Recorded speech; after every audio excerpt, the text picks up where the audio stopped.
Most people believe happiness comes from love, friendships, or approval from others. But what if I told you that real happiness, the kind that doesn't fade when people leave or opinions change, comes from within? It's a quiet kind of joy, independent and unshakable, like a candle that keeps burning even in the darkest room. Lena used to chase happiness in all the wrong places. She thought a bigger friend circle would make her feel less lonely. She believed love would fill the emptiness inside her. She spent years shaping herself into what others wanted, hoping that their acceptance would finally bring her peace. But every time people disappointed her, she felt more lost. One evening, after another painful heartbreak, Lena sat alone in her apartment, staring at the city lights outside her window. She realized something. She had never truly been alone with herself. She had always been waiting for someone to text, for someone to invite her out, for someone to make her feel important. And in that waiting, she had forgotten how to be happy on her own. Determined to change, she started small. She took herself out for coffee without feeling awkward. She rediscovered old hobbies she once loved, painting, journaling, and evening walks by the river. She set personal goals that had nothing to do with impressing others. Slowly, she learned to love her own company. Happiness, she realized, wasn't about being surrounded by people or being in a relationship. It was about knowing she was enough, just as she was. And so, Lena stopped waiting. She lived. And in doing so, she found something better than fleeting happiness. She found peace. As the weeks passed, Lena noticed a shift within herself. Mornings were no longer filled with anxious scrolling through social media, hoping for a message that would make her feel seen. Instead, she woke up excited for the day, knowing she had built a life that didn't depend on others to feel fulfilling. She filled her time with things that made her soul feel alive. Books became her best companions, their pages filled with wisdom and adventure. She took up yoga, learning to appreciate the silence between her thoughts. The walks by the river turned into runs, her breath syncing with the rhythm of her footsteps, her mind free of the worries that once consumed her. One evening, as she sat in her favorite cafe, sketchbook in hand, she overheard a group of friends laughing at the next table. The old Lena might have felt a pang of loneliness, wishing she were part of their conversation. But now, she simply smiled to herself, feeling a quiet contentment that came from knowing she didn't need to be anywhere else but here. People started noticing the change in her. There was a calm confidence in the way she carried herself, a lightness in her laughter. Some friends who once drifted away began reaching out again, curious about this new version of her. But this time, Lena didn't seek their validation. She enjoyed their company, but she no longer depended on it. One day, while exploring a local art gallery, she struck up a conversation with a stranger admiring the same painting. His name was Theo, and he spoke about art the way she felt about life, like it was something to be experienced, not just observed. Their conversation flowed effortlessly, and as they parted ways, he casually asked if she'd like to grab coffee sometime. Lena hesitated for a brief moment. Not out of fear, but out of understanding. She didn't need Theo to fill a void, because there was no void anymore. She was happy, whole, and complete on her own. Still, she smiled and said, "I'd love that." Because happiness isn't about shutting the world out. It's about knowing that whether people come or go, you remain strong, independent, and at peace with yourself. Lena met Theo for coffee on a rainy afternoon. She arrived early, not out of nervousness, but because she had learned to enjoy her own company. She sipped her cappuccino, watching the raindrops race down the cafe window, feeling present in the moment. When Theo arrived, shaking raindrops from his jacket, he grinned. "Looks like you beat me here," he said, sitting across from her. Lena smiled. "I like being early. Gives me time to enjoy things." Their conversation picked up where it had left off at the gallery, flowing effortlessly. They talked about art, books, their favorite places in the city. Theo had a warmth about him, an energy that was both vibrant and calm. But what surprised Lena most was how different this interaction felt from those in her past. She wasn't trying to impress him. She wasn't overanalyzing his words or searching for signs of something more. She was simply there, fully herself, and that was enough. As weeks passed, they continued to meet, sometimes for coffee, sometimes for long walks through the city. But Lena was careful. Not in a guarded way, but in a way that respected the peace she had found within herself. She didn't rush into anything. She didn't let herself become dependent on him for happiness. Instead, she saw their connection for what it was, an addition to her life, not the foundation of it. One evening, as they sat on a park bench overlooking the river, Theo turned to her and said, "You're different from most people I've met." Lena raised an eyebrow. "How so?" "You don't seem to need anyone," he said. "It's like, you're already whole." She smiled at that because, for the first time in her life, she knew it was true. And that was the beauty of it. Happiness had once felt like something she had to chase, something others could give or take away. But now, she understood, happiness wasn't something to find. It was something to create. And she had created it within herself. As the seasons changed, so did the rhythm of Lena's life. She and Theo continued to spend time together, visiting art galleries, trying new cafes, and wandering through bookstores, each lost in their own world yet comfortably connected. But no matter how much she enjoyed his company, Lena remained anchored in her own sense of self.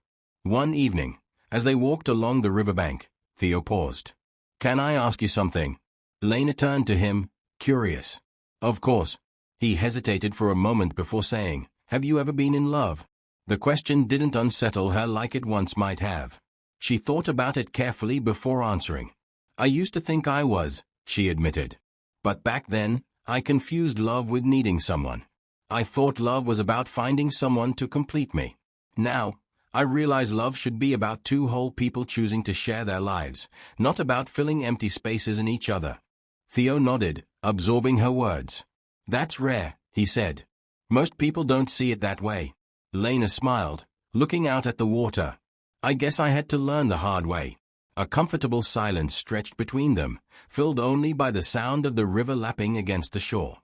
Then Theo spoke again. "So where does that leave us?" Lena turned to face him, searching for the right words. "I like you, Theo. But not in the way where I lose myself in someone else. I like you because I'm already happy, and being with you is something I choose, not something I need." Theo held her gaze for a moment, then smiled, a slow, knowing smile. "That might be the most honest thing anyone's ever said to me." And just like that, there was no pressure, no expectation, just two people walking beside each other, enjoying the present moment for what it was. Lena didn't know what the future held, and for the first time in her life, she was perfectly okay with that. Because true happiness wasn't about finding love, success, or validation from others.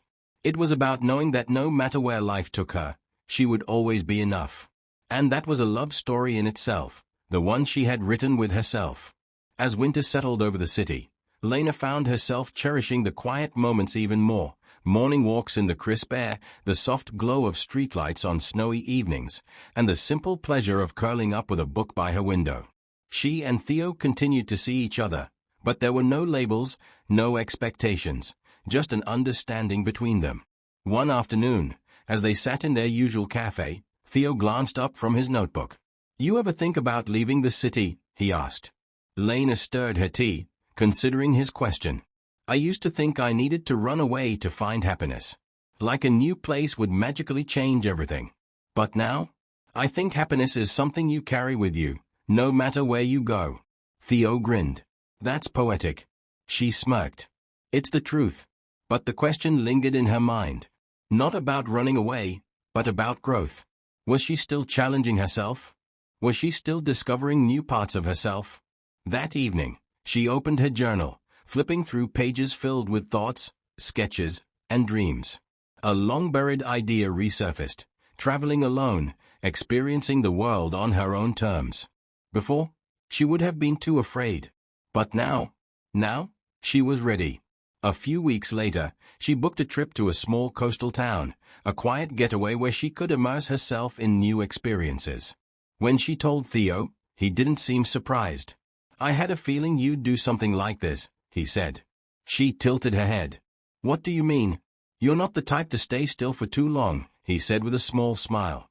"You're always searching, not for happiness, but for yourself." Lena considered his words and realized he was right. She had spent so much of her life chasing happiness in others, and now that she had found it within herself, she wanted to keep growing, keep learning, keep becoming. On the day of her departure, Theo met her at the train station. "So, what happens now?" he asked. Lena smiled, pulling her scarf tighter against the cold. "I don't know. And that's the best part." Theo chuckled. "You'll come back, right?" "Maybe. Maybe not." She shrugged playfully. "But either way, I'll be okay." And with that, she boarded the train, feeling something she had never felt before, complete. Not because of where she was going, not because of who was in her life, but because she had finally found the one thing that had always been missing, herself. And that, she realized, was the greatest adventure of all. The train rumbled forward, carrying Lena away from the familiar and into the unknown. She watched the city fade into the distance, her heart a mix of excitement and calm. For the first time in her life, she wasn't running away from anything. She was moving toward something, even if she didn't yet know what it was. The coastal town welcomed her with salty air and the soothing sound of waves crashing against the shore. She checked into a small bed and breakfast run by an elderly couple, their warmth making her feel instantly at home. The town was quiet, almost untouched by time, narrow cobblestone streets, pastel-colored houses, a single bookstore that smelled of ink and old paper. Lena spent her days exploring at her own pace. She walked barefoot along the shore, letting the cold ocean kiss her toes. She sat in cafes with her journal, jotting down thoughts, sketches, and dreams for no one but herself. She struck up conversations with strangers, learning their stories without the need to share her own. One evening, as she watched the sun melt into the horizon, a local artist named Isabel approached her. "You've been coming here every evening," she said, sitting beside Lena on the sand. Lena smiled. "It's the best time of day." Isabel studied her curiously. "You're not like most travelers. You're not here to escape, are you?" Lena shook her head. "No. I'm here to be still." That night, she accepted Isabel's invitation to visit her art studio. The space was filled with paintings of the sea, each capturing a different emotion: stormy blues, peaceful silvers, fiery sunsets. Lena felt something stir inside her.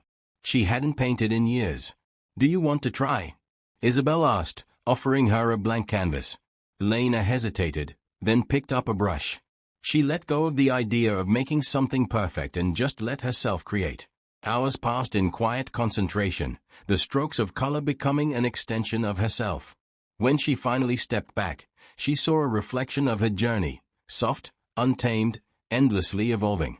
For the first time in a long time, she felt a new kind of happiness, not just contentment, but purpose. Days turned into weeks. The town became a temporary home, and painting became a new part of her soul. But Lena knew she wouldn't stay forever. One morning, she received a text from Theo. "How's the adventure?"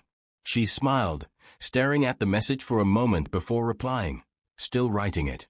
And that was the beauty of it. Her story wasn't finished. It never would be. Because happiness wasn't a final destination. It was something she would keep creating, wherever she went, with whoever she met, for as long as she lived. As the days passed, Lena felt herself becoming part of the town's quiet rhythm. Mornings were for wandering through the open-air markets, afternoons for painting in Isabel's studio, and evenings for sitting by the sea, watching the sky shift colors like a living canvas. She had never felt so at peace, so free. One afternoon, as she walked through the small bookstore she had grown to love, she found herself drawn to an old, leather-bound journal tucked away on a dusty shelf. When she flipped through its pages, she saw that it was empty, waiting to be filled. Something about it felt right, like it was meant for her. She bought it without hesitation. That night, she sat by her window, the journal open before her, pen poised over the first page. But instead of writing, she hesitated. What was she supposed to say? Then she realized, this journal wasn't for anyone else. It didn't need to be perfect. It didn't need to impress. It just needed to be hers. And so, she wrote. She wrote about the feeling of waking up without expectations. About the strangers who had unknowingly shaped her journey. About the peace she had found in solitude. She wrote about Theo, about how she cared for him but didn't need him to complete her. And she wrote about herself, the girl who had once searched for happiness in others but had finally learned to find it within. The more she wrote, the more she realized something. She wasn't just discovering happiness. She was creating it. Weeks later, As she sipped her morning coffee at the cafe, Isabel slid into the seat across from her. "I have a feeling you won't be staying much longer," she said knowingly. Lena smiled. "No, I don't think I will." "Where to next?" Lena shrugged, glancing at the journal in her bag. "I don't know yet." And for the first time in her life, that uncertainty didn't scare her. She spent her last night in the town sitting by the sea, the waves whispering a gentle farewell. When she boarded the train the next morning, she didn't feel like she was leaving something behind. She felt like she was carrying it with her, every lesson, every moment, every piece of herself she had rediscovered. As the train moved forward, she pulled out her journal and wrote 4 simple words on the next page. Lena's journey took her to places she had only dreamed of before. She traveled through small towns and bustling cities, mountains where the air was crisp and beaches where the sunsets painted the sky in colors she had never seen before. She wasn't searching for anything, just experiencing, learning, growing. With every new place, she found new pieces of herself. In a remote village, she learned to cook a dish she couldn't even pronounce, sharing laughter with strangers who felt like old friends. In a foreign city, she wandered through museums for hours, losing herself in the stories told through brushstrokes and sculptures. On a quiet island, she spent days without speaking to anyone, letting the silence teach her things words never could. And through it all, she filled her journal, pages upon pages of thoughts, sketches, and emotions. She didn't write for an audience. She wrote for herself, capturing the moments that made her feel alive. Then, one day, in a small cafe in Paris, she received an unexpected message. "Hey, world traveler. Are you ever coming back?" It was Theo. Lena stared at the screen for a long moment, a slow smile spreading across her face.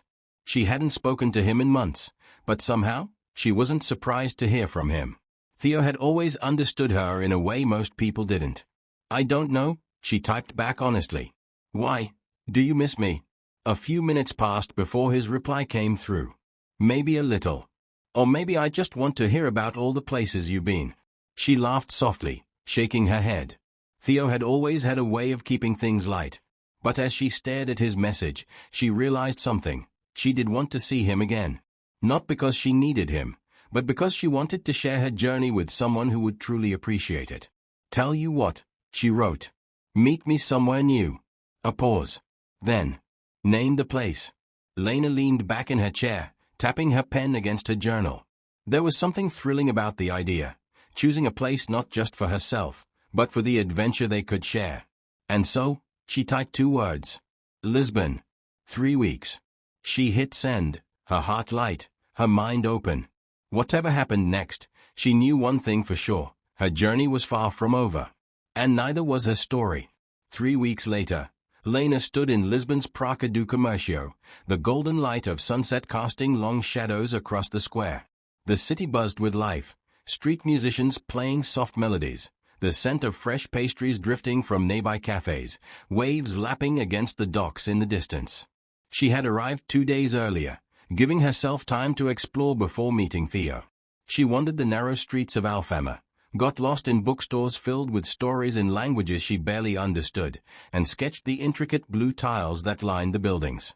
Lisbon felt both new and familiar, like a place she was meant to be. Now, as she stood by the fountain in the square, she felt a flutter of something unexpected: anticipation. Not because she needed Theo, but because she was curious about what this moment would bring. Then, she saw him. Theo walked toward her, hands in his pockets, the same easygoing smile on his face.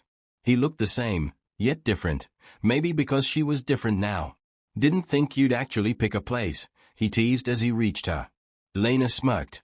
"Didn't think you'd actually show up." He chuckled, shaking his head. "You should know by now, I don't back down from a challenge." They started walking without deciding where to go, letting the city guide them. For a while, they just talked about her travels, his work, the strange and beautiful things they had both seen in the past few months. There was no pressure, no expectations, just an understanding that they were both exactly where they needed to be. As they reached a viewpoint overlooking the city, Theo leaned against a railing. "So, tell me," he said. "After all this time, after all these places, did you find what you were looking for?" Lena thought about it. She thought about the girl she had once been, the one who had sought happiness in others, who had been afraid of solitude, who had once believed love was something that had to complete her. And she thought about the woman she had become, independent, whole, content with the unknown. "I wasn't looking for anything," she finally said. "But I found myself anyway." Theo studied her for a moment, then nodded, as if he had expected that answer all along. "So, what now?" he asked. Lena looked out at the horizon, the city lights flickering to life, the ocean stretching endlessly beyond. She smiled. "Now," she said, "the story continues." And for the first time, she wasn't worried about how it would end.